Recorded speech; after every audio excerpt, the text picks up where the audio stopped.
নমস্কার, আমি কুণাল ঘোষ। একটি বিষয়ে দুই চারটি কথা আপনাদের বলা জরুরি। এক হচ্ছে, হ্যাঁ, আমি আরজি করে নিহত অভয়ার বাবার বিরুদ্ধে মানহানির মামলা করেছি। ওনার প্রতি, ওনাদের পরিবারের প্রতি আমার পূর্ণ শ্রদ্ধা, সম্মান, সহানুভূতি অবশ্যই আছে। কিন্তু এমন দু চারটি কথা উনি বলছেন, প্রতিবাদ করাটা দরকার। উনি 9 অগস্ট নবান্ন অভিযানের দিন বলে বসলেন, সিবিআই ঘুষ খেয়ে তদন্ত বিকৃত করছে, রাজ্য সরকার ঘুষ সেই টাকা দিচ্ছে, আর কুণাল ঘোষ সিজিওতে গিয়ে সেটেল করে এসছে। এটা আপত্তিকর। ওনার কাঁধে বন্দুক রেখে কেউ বা কারা এসব বলাচ্ছে, এটা নিতে পারলাম না। আমার নিজেরই সিবিআইতে আমি মাথা উঁচু করে লড়ছি, মামলা চলছে, আমি যাব ওনাদের কি সেটেল করতে? আর কেন যাব? আমি, আমার আইনজীবী অয়ন চক্রবর্তী আইনি প্রসেস কমপ্লিট করেছেন এবং আজকে আমি মানহানির মামলা করেছি। তারপরে আমি শুনলাম সাংবাদিক বন্ধুদের কাছে, ওনার বাবা আমাকে খুবই আক্রমণ করেছেন এবং বলেছেন আমি নাকি ওনাদের ফোন করে করে সেটেলমেন্টের প্রস্তাব দিতাম। আজকে এতদিন বাদে প্রথম বলছেন, মানে কতখানি মিথ্যা কেউ বলতে শেখালে লোকের মুখ থেকে এটা বেরোয়। আর ঠিক আছে, আমি ছাড় দিচ্ছি। তারপরে উনি কিছু হোয়াটসঅ্যাপ দেখিয়েছেন যে আমি তাদের সঙ্গে হোয়াটসঅ্যাপ বিনিময় কি করেছি। আমি হাত জোড় করে বলছি অভয়ার বাবাকে, আমি তো মামলা করেছি, আপনার কাছে তো সামন যাবে, আজ না হলে কাল যাবে, কাল না হলে পরশু যাবে। কোর্টে এসে দয়া করে এগুলোই একটু মাননীয় বিচারককে দিন। আমি যা হোয়াটসঅ্যাপ আপনার সঙ্গে বিনিময় হয়েছে, আপনি মাননীয় বিচারককে পুরোটা দিন, আর পুরোটা ওইভাবে এরকম করে না দেখিয়ে প্রিন্ট আউট করে সাংবাদিকদের দিয়ে দিন।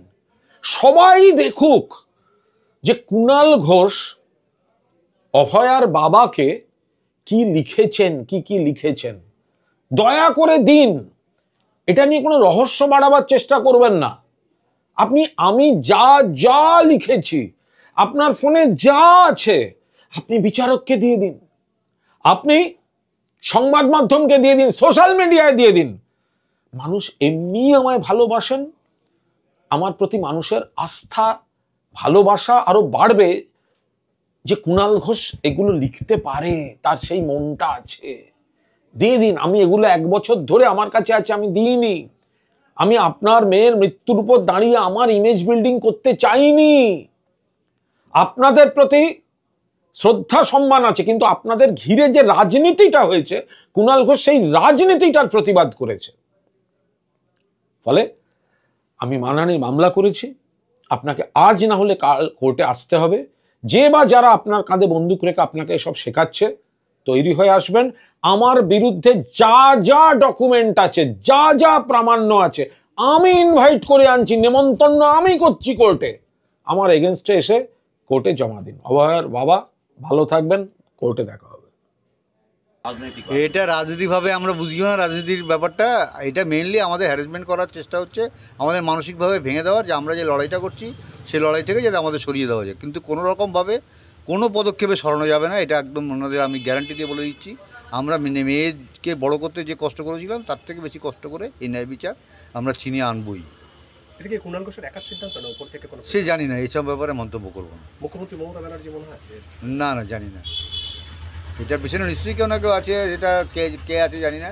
মামলা আগে আমাদের কাছে সব রিপোর্ট আসুক, কপি আসুক, তারপরে তো আমরা বিষয়টা কী হয়েছে বুঝতে পারবো।